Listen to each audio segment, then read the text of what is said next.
창세기 말씀 하나님의 집에 거하시는 하나님. 창세기 말씀 하나님의 집에 거하시는 하나님이라는 제목을 가지고 하나님 말씀 증거하도록 하겠습니다. 우리는 지난 시간 세속의 땅 세겜에서 하나님 부재의 모습으로 나왔던 야곱과 그의 가문이 이제 초심을 회복하고자 하나님의 부르심에 화답하여 세겜을 떠나 베델로 올라가는 그러한 긍정의 선택을 함을 살펴보았습니다. 우리가 일어나 베델로 올라가자.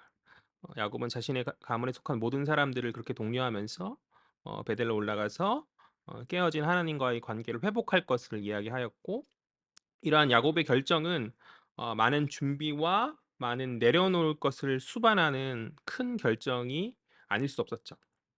그 집에 속한 자들은 스스로 정결하게 하는 준비를 해야 됐고, 또 의복을 바꾸어 뭔가 새로운 마음가짐을 드러내야 하는 모습, 그러한 준비와 더불어서 무엇보다도 집안에 있었던 여러 우상들과 아마도 세겜 사람들과 어울리는 그런 가운데 이제 그런 유입되었던 그런 우상들이었던 것 같아요. 뭐 라헬이 갖고 왔던 드라빔일 수도 있고, 어쨌든 간에 그런 우상들과 또 그와 관련된 물품들을, 귀걸이와 같은 그런 것들을 제거함으로 그 가정의 부정함을 지워야 했었죠.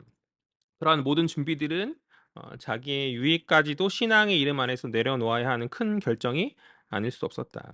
그러나 야곱과 그의 가문이 하나님 말씀에 순종하여서 베델로 향할 온전함의 그런 준비를 하였을 때, 하나님께서는 사면 고울들로 크게 두렵게 하심으로 말미암아서 그들을 지키시고 보호하셨고, 그렇게 그것은 손해가 아닌 유익이었다. 그렇게 그들은 하나님의 보호하심 안에서 세상이 감당을 못할 자들이 되었다. 이것이 지난 시간 살펴본 앞선 본문의 내용이에요. 이제 이어진 6절부터는 그와 그 가문이 베델을 향하였던 그 준비들을 다 마치고, 베델을 향하여 나아갔던 그런 준비들을 다 마치고 마침내 이제 베델에 도착하여서 하나님의 현현을 경험하는 그런 이야기를 담고 있거든요. 그것이 오늘 우리가 살펴볼 본문의 내용인 거죠. 우리 6절과 7절 말씀 한번 다 같이 읽어보도록 하겠습니다. 시작. 야곱과 그와 함께한 모든 사람이 가나안 땅 루스 곧 베델에 이르고 그가 거기서 제단을 쌓고 그곳을 엘 베델이라 불렀으니 이는 그의 형이 낯을 피할 때에 하나님이 거기서 그에게 나타나셨음이더라. 아멘. 오늘 본문의 6절은 마침내 야곱과 그의 가문의 사람들이 베델에 도착하였고, 도착한 그곳에서 제단을 쌓고 하나님께 예배드렸는데, 그 제단을 뭐라 불렀다 말하고 있죠? 엘 베델이라 불렀다. 그렇게 이야기하고 있어요. 근데 베델은 하나님의 집이라는 그러한 뜻으로, 이제 과거 야곱이 에서의 분노를 피해서 바다나람, 삼촌 라반이 있는 바다나람으로 이제 도망갈 때 하나님 돌베개에 잔 야곱에게 현현하셨던 것을 기념하여서 야곱은 그것을 하나님의 집이라는 뜻의 베델이라 그렇게 이름을 하였었죠. 그 베델이 이제 베델에서 엘 베델이라는 이름을 더하고 있는 것이죠. 야곱은 자신이 쌓은 제단을 엘 베델이라 부르면서 엘 베델이라라는 이름을 베델에 더하고 있는데, 어떠한 의미가 있는가? 하나님의 집에 거하는 하나님이다. 그러니까 베델 하나님의 집이고 엘도 하나님이니까 하나님의 집에 거하는 하나님. 그러니까 야곱의 이 고백에서 어떤 하나님의 임재와 현현의 뉘앙스가 좀 더 강하게 역사하고 있음을 살필 수 있다라는 것이죠. 아마도 야곱은 그곳에서 더욱 강력한 하나님의 역사심을 경험하였던 것 같아요. 물론 야곱의 이런 엘 베델이라는 이런 고백이 과거 그가 바다나람으로 도망갈 때 그때서부터 지금 베델에 다시 도착하기까지의 그 오랜 기간의 지키심에 관한 소회의 심정으로 엘 베델이라 야곱이 이렇게 고백할 수도 있으나, 이후에 기록된 이제 9절에서부터 12절까지의 그 내용이 야곱에게 다시 언약을 맺으신 하나님의 그 말씀이 담긴 그런 구절인데, 아마도 이 언약의 말씀들을 야곱이 받은 가운데 그가 이제 이전과는 다른 강력한 하나님의 어떠한 현현 임재를 그가 경험하였기 때문에, 그가 깨달았기 때문에 엘 베델이라 이름을 더하여서 하나님의 집의 하나님, 다시 말해서 하나님의 집에 임재하시는 하나님이라 고백하면서 그분이 함께하신 거 현현하심을 더욱 부각하여서 야곱이 고백하고 있는 것은 아닌가, 저는 그렇게 생각하거든요. 이것을 우리에게 적용해 볼 때 우리는 오늘도 하나님의 하나님의 집에 나와서 하나님께 뭐 하고 있습니까? 나름 예배의 제단을 쌓고 있는 것이죠. 이 거룩한 공간에 하나님께 하나님 집에서 예배하며 나아가고 있으나, 야곱처럼 우리가 드린 이 예배의 제단을 엘베델, 그러니까 하나님의 집의 하나님, 하나님의 집에 거하시는 하나님이라 이름하며 고백할 수 있는가? 우리가 예배하는 이 예배의 모습을, 우리가 예배드리는 이 제단의 모습을 '하나님의 집에 거하시는 하나님이라.' 이렇게 하나님의 임재를 강력히 경험함 가운데 우리가 그렇게 고백할 수 있는지 한번 생각해 볼 필요가 있는 것 같아요. 그러니까 다시 말해서 우리 예배 안에 하나님의 임재를 정말 이전과는 다르게 강력하게 경험하며 나아가고 있냐라는 것이죠. 거룩한 처소 하나님의 집에서 우리가 모여 예배하나 혹 우리의 예배가 나의 어떤 준비되지 못한 미흡한 모습들로 말미암아서 그분의 부재함 가운데 드리는 예배가 아닌가. 우리가 드리는 예배가 하나님이 강력히 역사하시는 그런 엘 베델의 예배가 되기 위해서는 앞서 지난 시간 야곱이 했던 것처럼 많은 정결함의 준비들이 신자들의 삶에 녹아져야 한다라고 저는 그렇게 생각합니다. 신자가 하나님 말씀 앞에서 아무런 온전함의 준비 없이 나아올 때 하나님 그 예배를 기쁘게 받으시지 않으시는 줄 믿어요. 만약 그러한 부정의 모습으로 나아가고 있다면 오늘 이 예배의 자리 가운데 우리가 어떤 부족한 모습, 부정의 모습으로 그렇게 나아가고 있다면 그것은 일종의 위선인 것이죠. 세상에서 하나님 없는 듯 아무런 거룩함 없이 살아가다가 주일에만 예배 자리에 앉아서 거룩한 척, 아무런 문제 없는 듯 우리가 예배한다면 하나님 그 예배를 온전히 기쁘게 받으시겠는가? 지난 시간 야곱이 오늘 베델에 나오기 앞서서 얼마나 많은 준비들을 하였습니까? 그가 온전함으로 준비되어질 때 하나님 그의 예배를 받으시 그렇게 야곱처럼 온전함으로 준비되어질 때 하나님 그 예배를 받으시고 역사하여 주시는 것이죠. 그러니까 간절히 바라는 것은 이 자리에 앉은 저희 모두가 준비되어진 정결함의 예배를 드렸으면 좋겠습니다. 정직한 예배, 하나님께 나오는 그러한 예배를 드렸으면 좋겠어요. 위선의 모습이 아니라 정직한 그러한 예배. 정직하다는 게 뭐예요? 세상에서 마치 하나님 없는 듯 멋대로 살다가 주일날 하나님의 하나님의 집에 와서는 세상과 나는 간 곳 없고 구속한 주만 보이도다. 이렇게 고백하면서 나오는 그런 가식적인 모습이 아니었으면 좋겠다는 말이죠. 세상과 나를 고민하고 생각하며 그렇게 살아왔는데 주일날 찬양 속에서는 세상과는 간 곳 없이 오직 주만 바라봅니다라는 고백이 얼마나 위선적이고 정직하지 못한 그런 고백인가요? 사실 쉬운 일이 아니죠. 부름받은 신자로의 거룩함과 현실 속에 그렇지 못한 나의 긴 간극이 오늘 주일 예배에 완벽하게 일치되어서 주님 기뻐하시는 그 모습으로 예배의 자리에 나온다라는 것은 사실 말처럼 그렇게 쉬운 일은 아닌 것 같아요. 그러나 그 간극을 날마다의 삶에서 오늘 이 자리에 예배에 나오는 순간순간 최대한 줄여서 우리가 하나님께 나오는 그 예배가 겉모습만 있는 위선이 아니라 마침내 그것이 일치되어지는 정직한 예배를 우리가 언젠가는 드리는 순간이 오기를 간절히 소망합니다. 그 지금이면 더 좋고 지금이 아닐지라도 조금씩 조금씩 세상의 현실에 때 묻은 그런 나의 모습과 지금 이 자리에 앉아서 거룩하게 예배드리는 그 나의 겉모습이 완벽하게 일치되어지는 그런 정직한 모습으로 나오는 저와 여러분 되었으면 좋겠어요. 아마도 이것은 주님 오시는 그날까지 우리가 감당해야 될 평생의 숙제죠. 저 역시 마찬가지고. 그러나 하나님 그러한 정직한 예배자를 찾으시는 줄 믿습니다. 하나님 찾으시는 그 한 사람, 그 한 예배자가 우리가 되었으면 좋겠어요. 우리가 찬양으로 고백하듯이 한 사람 예배자 되어지길 원합니다라고 고백하면 우리가 찬양으로 고백하잖아요. 그 한 사람 정직한 예배자가 이 자리에 앉아 있는 헤아린 교회 성도들이 되어지기를 간절히 소망합니다. 우리 35장 8절 말씀 살펴보죠. 8절 말씀 다음 절 다 같이 읽겠습니다. 시작. 리브가의 유모 드보라가 죽음에 그를 베델 아래에 있는 상수의 나무 밑에 장사하고 그 나무 이름을 알론 바굿이라 불렀더라. 8절에서 갑자기 베델 이야기하다가 갑자기 리브가의 유모, 그 야곱의 어머니죠.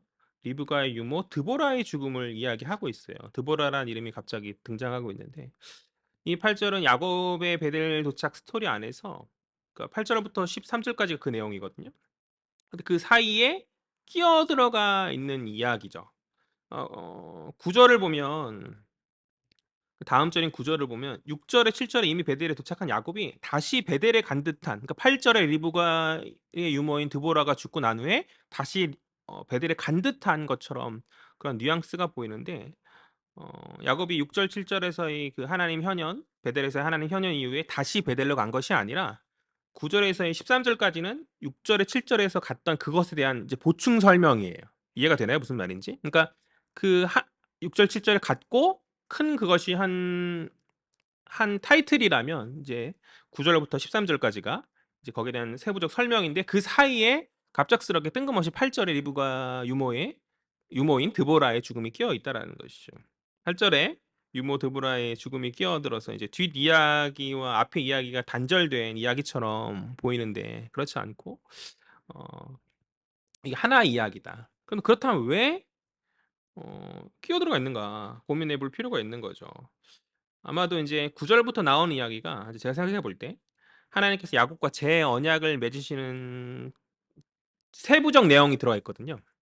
그러니까 6 절, 7 절에 베델에 도착했고 하나님 현현을 했다라는 그런 내용이라면 이제 9 절부터 13 절까지는 그 내용들 그 하나님 현현이 단순히 짠 나타났고 사라지는 것을 그친 게 아니라 어떤 내용이 있는 것이잖아요. 그 내용이 무슨 내용이냐 하면 이제 하나님의 현현 안에서 야곱의 그 이름이 다시 한번 명명되어 이스라엘로 다시 명명되어지고 그다음에 민족의 약속과 땅의 약속을 받는 어떠한 무언가의 새 시대의 새로운 시작을 알리는 그런 뉘앙스가 그 내용에 담겨 있는데 아마도 인제 8 절의 드보라의 죽음이 그 앞서 기록된 것은 옛 시대의 한 모습인 드보라의 죽음을 새 시대의 하나님 말씀 앞에 배치함을 통해서 시대가 변하고 있음을 성경이 말하고자 함이 아닌가 저는 그렇게 생각해요. 옛 과거의 시대들은 지나가고 있고 오늘 베델에서 야곱이 올라옴 가운데에서 인제 새로운 시대가 다시 한번 시작되어지고 있다라는 그런 얘기를 하고 있는 것이 아닌가 저는 그렇게 해석하거든요. 어쨌든 간에 이 유모 드보라에 대해서 말한다는 것 자체가 굉장히 기이하고 이상한 일이죠. 뜬금없이 가족 구성원 중에서 유모일 뿐인 한 사람에 대해서 말한다는 것이 굉장히 기이하고 이상한 또 그럴 것이 성경은 야곱의 어머니 리브가의 죽음에 대해서 말하고 있지 않아요. 후에 이제 49 장, 창세기가 50 장에 끝나는데 49 장에 가서야 단편적인 정보로 이삭의 아내 리브가가 막벨라에 묻혔다 이런 거 정도만 이야기할 뿐이거든요. 그러니까 얘기 쭉 안 하다가 그때까지 리브가가 살았을 리 없잖아요. 49장 때까지. 리브가 그때 같이 묻혔다라는 이야기 정도만 나오고 있는데 그러니까 이야기 안 하는 거죠. 이야기 안 하고 있다는 것이죠. 그러니까 앞서 다른 족장들과는 다르게 성경은 그녀의 죽음에 관해서 침묵하고 있죠. 그런데 그럼에도 단지 유모일 뿐인 드보라의 죽음을 언급한다는 것은 그런 측면을 봤을 때 이상한 일이 아닐 수 없는 것이죠. 물론 유보 드보라가 그 가정 안에서 의미 있는 위치에 있는 자였기 때문에 그랬던 것 같아요. 드보라는 리브가가 이삭에게 시집 오기 전부터 그녀의 유모로서 봉사했을 뿐 아니라 밧달 아람에서 있을 때부터 봉사했을 뿐만 아니라 리브가가 이삭과 결혼하기 위해서 가나안 땅에 올 때 함께 동행했던 자로서 아마도 에서와 야곱 역시 유모 드보라의 신세를 졌음에 틀림없을 것 같아요.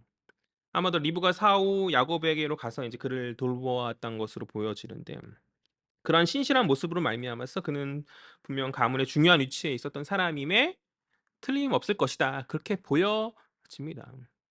하지만 그럼에도 리브가의 죽음에는 침묵하던 성경이 드보라의 죽음에 뭐 한 절밖에 안 되긴 하나 그래도 긴 구절이잖아요. 집중한다는 것은 의미가 있다고 여겨지거든요. 리브가의 죽음을 의미 있게 이야기하고 알룬 바굿이라는 이름도 붙이잖아요. 그가 묻힌 그 상수리 나무의 이름을. 왜 그럴까? 앞서 말했던 것처럼 옛 시대의 마감을 이야기하고자 하는 어떤 상징의 도구가 아닌가라는 생각 하나와 아마도 리브가의 유모였던 드보라의 죽음을 통해서 야곱의 어미인 리브가의 죽음을 간접적으로 언급함이 아닌가 그렇게 생각이 되어집니다. 그러니까 리브가가 왜 그럼 간접적으로 이러면 그의 죽음이 언급되어지는가? 리브가는 과거 야곱을 부추겨서 이삭을 속이는 데 관여한 자이죠. 그런 말미암아서 야곱이 오랜 시간 타지에서 험악한 인생사를 경험하게 되는데 그러니까 하나님의 섭리 안에서 그가 라반에게 속임당함으로 지난날의 과오가 부메랑처럼 돌아서 야곱을 어렵게 하였잖아요. 반면에 리브가는 성경 안에서 표면적으로 그 속임에 야곱과 동참한 야곱을 부추겼던 그 속임에 관한 어떤 책임에 대해서 드러나 있지 않아요. 표면적으로.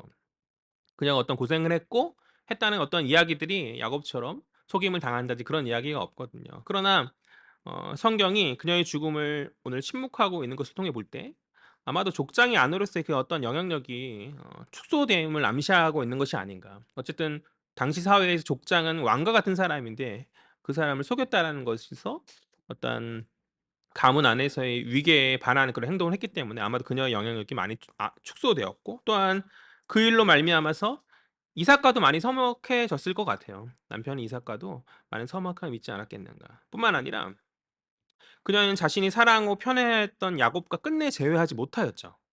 이것이 부모의 입장에서는 가장 큰 어떤 고통, 큰일이 아니었겠는가. 야곱을 자신의 오라비 라반에게 이렇게 보내면서 며칠만 있다가 사람을 보내어서 다시 돌아오게 하겠다. 형의 분노가 좀 가라앉았을 때 돌아오겠다라고 그렇게 말하였는데 그 말에 지켜지지 못함이 리브가가 받은 일종의 죄의 책임이 아니었겠는가. 하나님께서 섭리함 가운데 역사하신 죄의 책임이 아니었겠는가. 저는 그렇게 생각하거든요. 어 리브가가 사람을 보냈죠. 리브가가 야곱에게 사람을 보냈죠. 자신이 가장 신뢰한 드보라를 보낸 것 같아요. 그러나 그 보냄이 야곱과 재회하기 위해서 보냄이 아니라 아마도 그녀의 죽음을 드보라가 전하여 주기 위해서 보내어진, 그러니까 그녀 사후에 그녀가 이렇게 보내진 것이 아닌가, 저는 그렇게 해석하거든요. 어쨌든 오늘 본문의 드보라는, 유모 드보라는 그의 신실함 가운데 그 집안의 중요한 위치의 사람이었고, 성경이 이러한 신실한 사람을 주목하고 살피고 있다라는 측면에서 긍정적인 측면이 있고, 또 그녀는 자신의 죽음으로 리브가의 죽음을 간접적으로 시사하면서 야곱의 베델 귀환과 더불어 한 시대가 지남을 어 우리에게 상징적으로 이야기하여 주고 있다 정도로 정리하면 될 것 같아요. 아무튼 야곱은 그녀의 죽음을 굉장히 애곡하면서 베델 아래에 있는 상수리 나무 밑에 묻고, 알 이름도 어려워. 알론바굿이다. 애곡의 상수리, 눈물의 상수리라는 그러한 이름이라는데 그렇게 불렀음을 성경은 이야기하고 있는데, 그러니까 상당한 슬픔과 아픔이 그의 가족들 사이에 있었음을 아마 암시하고 있는 것이죠. 그러니까 이것을 좀 해석하면 지금 베델의 하나님의 그 현현 앞에서 새 시대의 어떠한 떠오름이 있으나 음 그 새 시대로의 순례 여정 가운데 그러나 여전히 고통이 있다라고 우리가 정의할 수 있을 것 같아요. 그러니까 베델에 있는 상황이잖아요. 베델에 있는 상황이고 하나님으로부터 말미암은 새 시대가 도래하고 있으나 그러나 그 도래함 안에서도 여전히 고통이 있다. 이 베델에서의 재혼신 이후에 야곱은 남은 인생 신앙의 순례길을 걸어야 하는데 그 길에 모든 고통이 어떠한 초월되어지고 모든 번민에서 벗어난 초월의 어떤 삶은 아니라는 것이죠. 그러니까 죽음으로 말미암은 이별과 그로 말미암은 고통이 여전히 있고 그것이 그의 순례의 길을 흔들고 미혹하게 될 것이에요. 그러나 이전과는 다른 것은 그는 약속을 믿는 믿음 안에서 그 약속의 성취를 바라보며 나아가는 자가 되었다라는 것이죠. 이것은 우리의 인생 가운데서도 마찬가지 아닌가요? 믿음 안에 은혜가 있고 감사가 있죠. 무엇에 대한 은혜와 무엇에 대한 감사입니까? 하나님이 나를 사랑하셔서 구원해 주시고 자녀 삼아 주신다. 이것이 세상 무엇과도 비할 바 없는, 바꿀 수 없는 은혜이자 감사의 고백 아닌가요? 그러나 신자가 되고 하나님의 자녀가 되었다 해서 우리 현생의 고통과 어떤 아픔들이 다 사라지고 없습니까? 그렇지 않다라는 것이. 여전히 아픔이 있고 이별의 슬픔이 있고 그런 고통이 우리의 마음을 어렵게 만들죠. 그렇다면 도대체 믿는 자의 이 현생의 삶이 불신자들의 그것과 무슨 차이가 있는가? 도대체 무슨 차이가 있냐는 것이 크게 달라 보이지 않거든요. 그러나 그들과의 분명한 차이는 우리는 우리의 어떠한 보장된 끝이 있고 주님 이 모든 상황 속에서 우리를 그 길로 인도하여 주신다라는 그러한 사실이죠. 우리의 현실의 삶의 고통은 주가 예비하신 영원에 비하면 너무나 미미한 한 줌의 점도 안 되는 짧은 것이기에 예비된 영혼의 복된 삶을 바라보며 그렇게 하늘 소망 가운데 우리는 비록 현생의 고통 가운데 있다 할지라도 다시 일어나면서 나아가는 자들인 줄 믿습니다. 이제 본문은 다시 베델의 언약을 집중하여서 이제 슬픔 가운데서도 그러나 하나님으로부터 받은 복이 무엇인지 세워보도록 우리에게 요구하여 주고 있어요. 우리 한번 9절, 10절, 11절, 12절 이 네 구절 한번 살펴보도록 하겠습니다. 시작.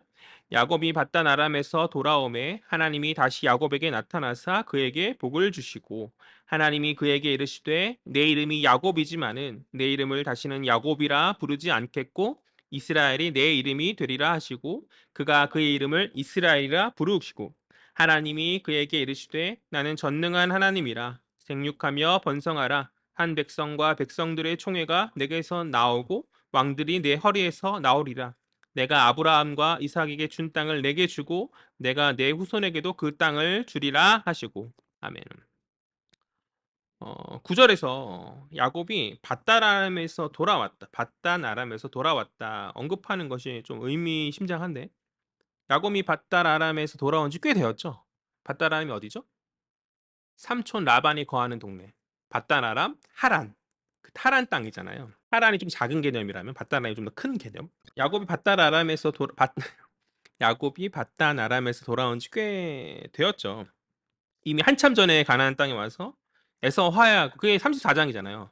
에서 화해하고 또 세겜 성읍에 거주하면서 히위 족속 세겜 사람들과 이제 교류하다가 이제 딸 디나의 문제가 그렇게 생겼던 것 아닌가요? 이미 바다나람에서 가나안에 돌아온 지 꽤 오랜 시간 지났단 말이죠. 그런데 9절은 왜 갑자기 야곱이 바다나람에서 돌아왔다 그렇게 이야기하죠? 왜 그럴까요? 그러니까 지난 시간까지 세겜에 있었잖아요. 베들레 오기 전까지 지난 시간 야곱은 세겜에 있었으니 그가 이제 세겜에서 돌아왔다라고 성경 이야기해 줘야 하는데, 좀 더 많은 앞서의 과거 이야기 바단 아람에서 그가 돌아왔다 성경 이야기한다는 것이죠. 왜 그럴까? 왜 세겜에서 돌아왔다 이야기하지 않을까? 그러니까 하나님의 시야에서 야곱의 돌아옴은 물리적 장소인 가나안이 아니기 때문인 거죠. 그렇다면 야곱의 돌아옴은 무엇이죠? 하나님께로의 돌아옴이 진정한 돌아옴이죠. 그가 베델에서 약속하였던 하나님과의 서원을 지키며 하나님과의 언약의 관계를 회복하는 것. 그것이 하나님의 시야에서 야곱의 돌아옴이죠. 하나님 시야에서 야곱의 돌아옴. 우리는 항상 물질적인 것에 고정되어 있기 때문에 야곱의 몸이 가나안 땅에 돌아왔으니 다 돌아왔다 그렇게 생각할 수 있으나, 진정한 돌아옴은 어, 하나님 앞에서 베델에 돌아와서 언약을 수행하는 거죠. 이전에 있던 장소가 세겜이 아니라 베델이었다 할지라도 그가 그 거룩한 하나님 임자였던 그곳에서 언약을 수행하지 않고 그냥 그렇게 살았다면 베델에 도착했으나 그는 여전히 베델에 돌아온 게 아니죠. 그는 여전히 받단 아람에 있는 거죠. 하나님이 시야에 봤을 때 그는 여전히 돌아오지 못한 일종의 탕화 같은 그런 모습이라는 것이죠. 그러나 야곱이 이제야 돌아온 거죠. 하나님과의 관계 회복함 가운데 이제 그가 받단 아람에서 드디어 돌아오게 된 것이죠. 육신은 하나님의 복인 가나안 땅에 돌아왔으나 언약 지킴 안에서 그는 하나님께 돌아오지 못했기 때문에 진정 그는 가나안에 돌아왔다 말할 수 없고, 이제 그가 언약을 지키며 베델에 서게 되므로 하나님이 이제야 그를 받으시고 돌아왔다 인정하시는, 그래서 성경은 9절에서 야곱이 밧다람에서 돌아왔다 그렇게 기록하고 있는 것은 아닌가. 이것을 우리에게 적용해 볼 때, 교회를 떠나 세속에서 전전하던 하나님의 자녀가 마음을 고쳐먹고 뭐 어떤 계기든지 간에 다시 하나님께 돌아오고자 교회를 밟고 예배하고 있어요. 그러나 그의 진정한 돌아옴은 언제죠? 단지 지금 예배의 자리에 참석하고 있는 것만으로가 아니죠. 그의 돌아옴은 언제입니까? 깨달음이 동반된 그 순간인 것이죠. 아마도 스스로가 그것을 잘 알 것이라 그렇게 생각이 들어요. 그가 진정으로 하나님께 등 돌리며 나아왔던 과거의 실수와 잘못들을 회개함 가운데 주님의 자비와 긍휼을 구하면서 주의 은혜를 깨닫는 그것이 바로 진정한 돌아옴이 아닌가요? 어떤 감정적인 것이 신앙이라고 저는 그렇게 말하고 싶진 않은데, 요즘에 왜 이리 교회 공동체 안에서 어떤 죄의 통해와 자복의 그러한 고백들이 희귀한지 모르겠어요. 교회 공동체 안에서 그렇게 고백하는 그런 모습들이 왜 이리 많이 희귀한지, 내가 죄인이고 하나님의 은혜가 필요하다는 그런 고백들이 교회 안에서 많이 희귀하고 많이 사라진 것은 오늘날 이 조국의 교회가 진정 돌아오며 신자들을 잃어버리고 세우지 못함 때문이 아닌가.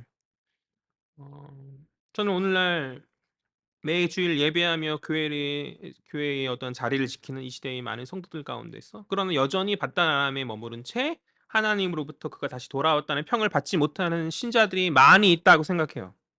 도대체 하나님의 말씀 앞에서 애통함으로 고개 숙인 가난한 마음을 가진 신자가 왜 이리 보이지 않습니까?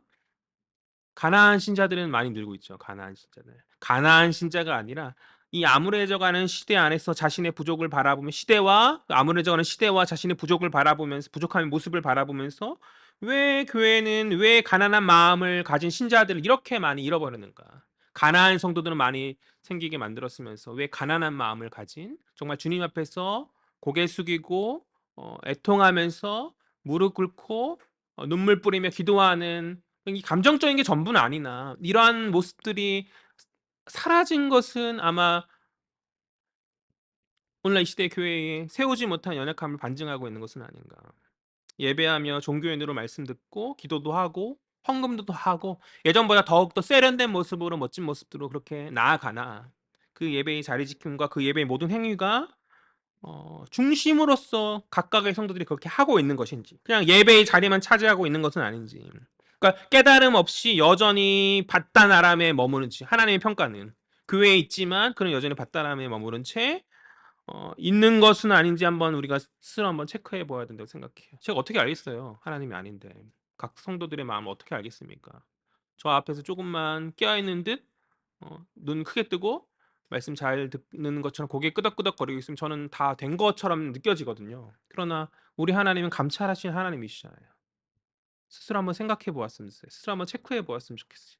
우리가 하나님으로부터 받는 평가가 온전한 베델에 서 있는 평가가 아니라 너는 아직 바다나람에서 돌아오지 못했다. 너는 아직 세속의 땅 세겜에서 여전히 머물러 있다라고 그러한 평가를 받고 있는 것은 아닌지 한번 체크해 보았으면 좋겠습니다. 점검해 보았으면 좋겠어요. 저희 눈은 속일 수 있으나 우리 하나님 아버지의 눈은 속일 수 없는 것이죠. 우리 하나님께 드린 예배가 정직한 예배가 되었으면 좋겠다. 겉모습만 살아있는 예배가 아니라 중심이 살아 있어서 하나님으로부터 너가 왔다 베델로 올라왔다. 바다나람이 아니라 그가 드디어 돌아왔다라는 평가를 받을 수 있는 저와 여러분 되었으면 좋겠어요. 우리의 예배를 통해서 하나님의 집, 하나님의 전 헤아림 교회에 거하시는 그 하나님을 강력하게 경험하면서 뜨거웠던 옛 마음들을 좀 회복하고 하나님 등졌던 과거의 실수와 잘못들을 회개하고 바로잡으면서 주님 기뻐하시는 성숙한 신자의 모습, 사명자의 모습으로 나오는 저와 여러분 되었으면 좋겠습니다. 그러한 자녀에게 하나님 복 내려 주시는 줄 믿습니다. 오늘 하나님 야곱에게 언약을 갱신하면서 복 내려주셨던 것처럼 우리 인생 가운데서도 하나님 역사하여 주시는 것이죠. 그렇게 나아오는 진정한 예배자 베델의 하나님 엘베델의 하나님께 나오는 그런 하나님의 자녀들에게 하나님 역사하여 주시죠. 하늘의 문 열어주시고 복 내려주신다는 것이죠. 그렇다면 오늘 하나님께서 야곱에게 주셨던 복의 내용이 무엇인가? 먼저 복의 선언 앞에서 그의 이름을 복의 선언을 말씀하시기 전에 앞서서 그의 이제 이름의 변화를 성경이 다시 한번 이야기하여 주는데 야곱에서 다시 이스라엘로 이제 베델에서 돌아와서 언약을 수행한 야곱을 다시 한번 이스라엘로 이름하면서 그의 이름을 이제 확정해 주는 그런 장면이에요. 10절 다시 한번 읽어보죠. 10절 다 같이 읽어볼까요? 시작. 하나님이 그에게 이르시되 내 이름이 야곱이지만은 내 이름을 다시는 야곱이라 부르지 않겠고 이스라엘이 내 이름이 되리라 하시고 그가 그의 이름을 이스라엘이라 부르시고 하나님 그의 정체성을 다시 세우시는 거죠. 야곱에서 이스라엘로. 이미 앞서서 그 야복강의 씨름한 가운데 이스라엘이라 이름 하셨잖아요. 그런데 분명히 그때 하셨는데 왜 오늘 다시 하시는가? 그가 많은 시간 세겜에서 방황한 가운데 드디어 오늘 돌아왔기에 다시 한번 그의 이름을 이제 되새기며 명명하시면서 그를 다시 한번 하나님의 사람으로 이스라엘로 세우시는 그런 장면이다. 그렇게 이해하면 될 것 같아요. 그리고 언약을 맺고 있는 장면이거든요. 지금 이 장면이 하나님과 야곱의 언약을 맺고 있는데 언약을 맺을 때 항상 고대 근동의 문화 안에서 언약을 받는 자, 서로 언약하는 두 당사자가 누구인지에 대해서 기록으로 남기거든요. 어, 언약을 받는 수혜자인 야곱의 이름이 이스라엘로 명명한 가운데 그의 이름을 이제 거기서 언급하며 기록하고 있는 것이고 이어지는 11절을 보면 야곱의 정체성을 세우신 하나님께서 동시에 자신의 정체성을 야곱에게 알리시는 거죠. 언약이니까 이제 하나님의 이름도 들어가는데 그 하나님이 어떠한 하나님인지에 대한 정체성을 말씀하시는데 11절을 보면 뭐라 말씀하시죠? 나는 전능한 하나님이라. 하나님께서 자신의 이름을 계시하여 주시는데 히브리어는 엘샤다이거든요.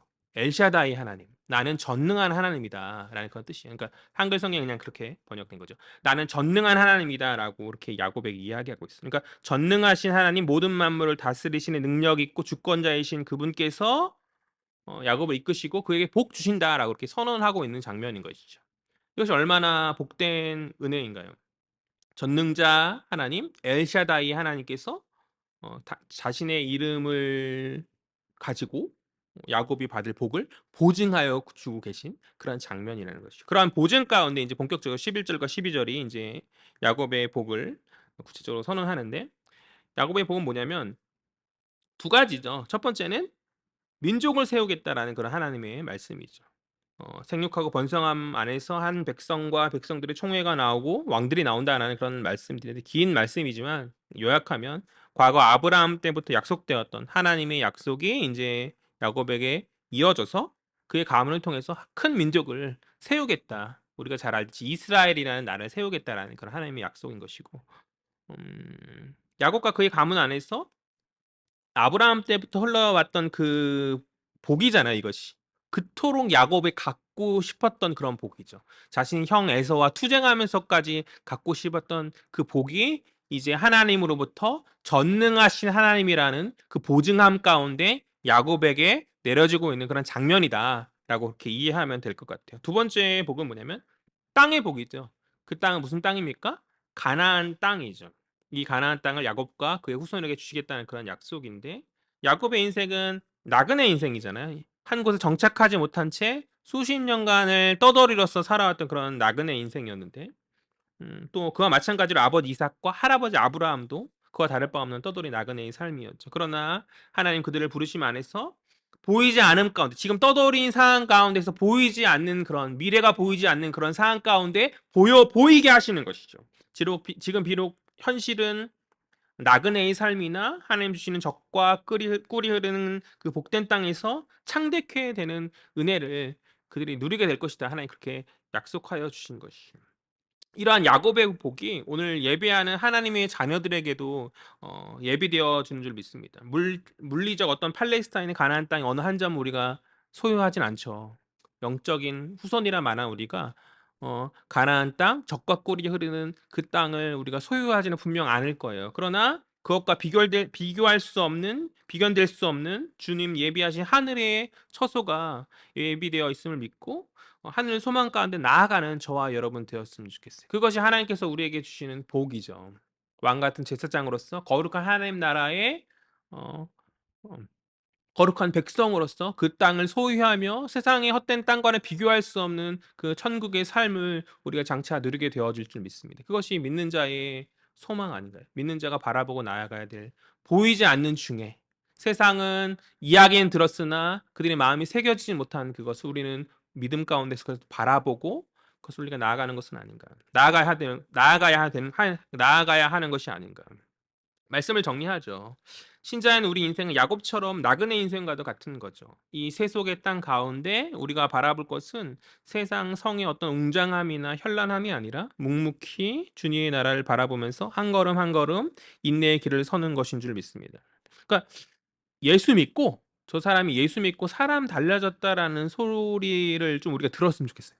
예수 믿고 좀 달라졌다. 그냥 세상에서 여차여차 사람들과 구별됨 없이 누가 신자인지 누가 예수 믿는 자인지 희미함으로 나아가는 것이 아니라 어디에 있든지 간에 그가 예수를 아는 자이고 믿음의 신자임이 드러나는 그런 구별됨이 우리들 가운데 있기를 간절히 소망합니다. 그러한 자들은 세속에 얽매이면서 세상 유익에 미혹되지 않는 자들인 줄 믿어요. 주 안의 기쁨 누림으로 마음이 풍랑이 잔잔하니 세상과 나는 간 곳 없고 구속한 주만 보이도다. 이것이 나의 간증이요 이것이 나의 찬송일세. 나 사는 동안 끊임없이 구주를 찬송하리로다. 간절히 바라기는 하늘 소망 안에서 구속자인 주를 바라보며 주를 찬송하며 온전히 베델의 자리 예배의 자리에서 엘 베델의 하나님 신자에게 강력히 역사하신 하나님이 현현을 경험하는 복된 자녀들이 되었으면 좋겠어요. 세상과 나는 간 곳 없고 구속한 주만 보이도다. 이 고백이 허울 좋은 입으로 나오는 고백이 아니라 정말 세상과 나는 간 곳이 없습니다. 내가 어디에 서 있든지 간에 오직 구속한 주만 보입니다. 내가 하나님께 고개 숙이고 있는 곳이 하나님 임재하시는 베델의 공간. 아니 그 임재를 넘어서는 엘 베델의 공간으로 바꿀 수 있는 저와 여러분 되었으면 좋겠고 우리 정직한 예배함을 통해서 이 자리 이 예배가 그러한 예배 되어지기를 간절히 소망해요. 더 이상 세속의 세겜에서 연연하면 세상 것들 연연하며 살 것이 아니라 여전히 교회에 있음에도 바다나람에서 돌아옴을 이루지 못한 채 나아가는 그런 종교인의 모습을 먹을 것이 아니라 준비된 예배자로서 정결함에 준비된 예배자로서 주의 구속의 은혜를 깨달은 한 명의 자녀 한 명의 신자로서 현실의 삶과 교회 안에서의 그 예배의 모습이 간극이 좁아지고 일치되어지는 그런 정직한 예배를 하나님께 올려드리는 한 사람 한 사람 우리 헤아림 교회 성도들이 되어지기를 간절히 소망합니다. 이러한 뜨거운 마음이 있어야 되지 않겠냐는 것이죠. 제가 저번에도 얘기했지만 굉장히 젊은 교회 아닙니까? 우리가? 어떻게 보면 어릴 수 있죠. 세상의 나이에 비했을 때. 30 대가 많이 앉아 있는 이 교회 안에서. 그러나 다른 건 모르겠지만 그 무엇보다도 정말 순수하였으면 좋겠어요. 그런 나의 어떠한 세상과 오늘 예배의 그 정말 일치되지 못하는 그 긴 간극을 바라본 가운데 어 스스로 자책하고 마음 쓰면서 '하나님 왜 이렇게 내가 하나님 앞에서 순수하지 못합니까? 내가 오늘도 하나님 앞에서 왜 그렇게 가식적인 모습으로 나왔습니까? 하나님 나를 좀 제발 바꿔 달라고.' 그런 젊음의 때에 보여줄 수 있는 그런 모습들이 우리 가운데 좀 많이 있었으면 좋겠어요. 뭐 나이가 많아도 생각이 그러면 옛 머물러 있기를 원하고 그냥 '지금이 좋습니다.' 하면 그건 사실 머리가 늙은 거죠. 아무리 나이가 젊어도 그렇게 생각하면 그것은 이미 늙은 거죠. 그것이 아니라 그 모습이 아니라 정말 순수함을 잃어버리지 않는 그 모습으로 나왔으면 좋겠어요. 하나님 한 번의 예배를 드리더라도 '하나님 내가 있는 곳에서 내가 있는 공간이 베델의 공간입니다. 하나님의 집입니다. 그 베델의 집에 하나님 임하여 주십시오. 현현하여 주십시오. 오늘 예배 안에서 엘 베델의 하나님을 경험하고 또 우리가 모이는 순간 앉아 있는 공간 그 순간순간마다 그 하나님을 간절히 갈망하면서 나오는 저와 여러분 되었으면 좋겠어요. 예배 자리에 앉아 있는데 매주 그냥 똑같이 나오고 있어요. 아무런 기대함 없이 아무런 무언가 변화 없이. 왜 그렇습니까? 우리에게 하나님을 사랑하는 그런 갈망이 없기 때문 아닌가요? 젊은데 그 무엇보다 세상 다른 것 성공과 성취 달고 다른 그런 걸 쫓아가는 그러한 모습 그 달고 다른 그러한 모습이 아니라 정말 신앙이 많이 순수해져야 돼 생각해. 거칠고 투박하고 대표 기도하는 게 좀 어눌하고 그런 것과 상관없이 어떤 종교인의 세련된 모습이 아무것도 없어도 상관없어요 그냥. 상관없이 정말 순수한 모습으로 주를 갈망하고 주를 다른 무엇보다 깊이 사랑하고 그렇게 나아오는 모습이 우리 가운데 필요한 것이 아닌가. 왜 이리 주님보다 사랑하는 것이 많습니까?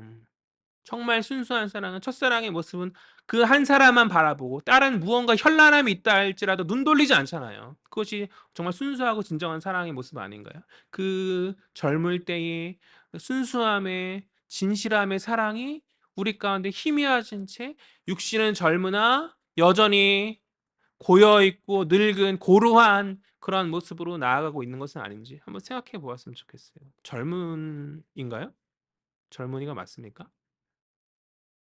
나의 육신의 젊음에 '나는 아직 젊으니까 천천히 나아갈 거야.'라는 그런 쓸데없는 소리 뒤로 하고 빨리 지금 이 순간 하나님께 나아오는 하나님 향한 사랑의 뜨거운 갈망의 모습으로 그 순수함의 모습으로 나아오는 저와 여러분 되었으면 좋겠어요. 정직한 예배 드렸으면 좋겠습니다. 정직한 예배. 세상과 나의 간극이 메어지는 일치되어지는 정직한 예배. 물론 이제 그것이 인제 너무 길어서 메꾸는 게 힘들 수 있거든요. 힘들 수 있거든요. 저도 마찬가지고. 그냥 부단하게 그 모습 바라보며 그렇지 못한 자신을 바라보며 '하나님 나를 긍휼히 여겨 주시고 하나님 나를 이끌어 주시옵소서. 성령님 내게 역사하여 주십시오.' 그렇게 매 예배 순간마다 회개와 자복이 넘쳐나는 그런 우리 예배 되었으면 좋겠어요. 아무런 흐느낌이 없고 아무런 어떤 찔림이 없고 말씀 들을 때 평안하면 안 되는 것 같아요, 말씀 들을 때. 근데 너무 요즘 말씀 들을 때 평안해지는 것 같아요. 이제 평안이 과해지면 고개 숙이고 인제 꾸벅꾸벅 고개 말씀이 말씀 앞에서 때로 인제 은혜를 받고 하나님 위로를 받고 평안함도 있지만 사실 대부분의 하나님 말씀 앞에서 우리는 많이 찔려야 돼요. 하나님 내가 그 앞에 이렇게 서지 못했었죠. 그것을 깨닫고 돌이켜야 되는 자리 아닌가요? 한 주간 때 묻은 세상 가득 살아가다가 주일 예배 때 나와서 우리는 많이 돌이켜야 되죠. 근데 그 돌이킴의 그 순수한 모습들이 우리 안에 많이 사라진 것 같아요. 이 조국 교회 안에 많이 사라진 것 같아요. 그래서 그냥 종교인으로 머무른 채 여전히 이 조국 사회와 이 조국의 교회와 그 속에 속한 자녀들이 여전히 바다 나람에 머물렀다는 평가를 받고 있는 것은 아닌가. 여전히 세속 땅 세겜에 머물렀다는 평가를 하나님으로 받고 있는 것은 아닌지. 베델에 서 있습니까? 베델에 서 있습니까? 그리고 젊나요? 젊은이의 나이에 맞는 순수한 뜨거운 열정으로 나아가고 있나요? 직장 좀 다녔다고 밖에서 좀 일한다고 돈 벌기 시작했다고 그게 나이 많은 어른이 되었다는 건 아니잖아요.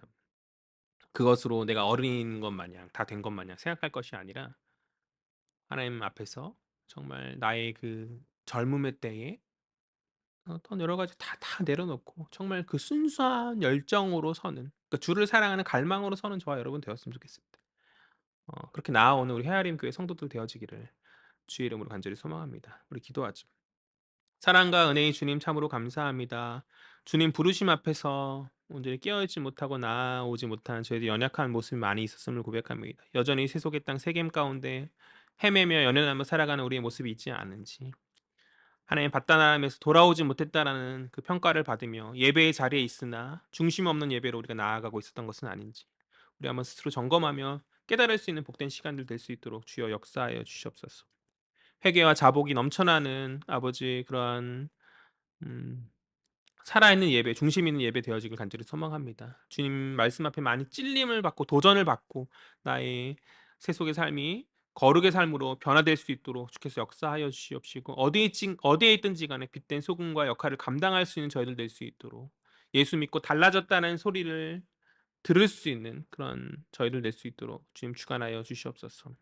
하나님, 세속과 교회의 삶, 교회 안에서의 예배의 그런 모습들이 그 간극이 아버지 일치되어지는 그러한 긍정의 일치가 되어진 정직한 예배 드리길 간절히 소망합니다. 주님 역사하여 주시옵소서. 그것이 너무 어렵고 힘든 길이나 하나님 분투함 가운데 주를 깊이 사랑하며 주님을 갈망한 가운데 나옴으로 아버지 주님 앞에서 온전한 정직함의 예배를 드릴 수 있는 저희들 될 수 있도록 주님 주장하여 주시옵소서.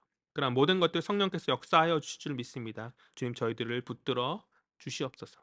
감사드리며 이 모든 말씀 살아계신 예수 그리스도의 이름으로 기도합니다. 아멘.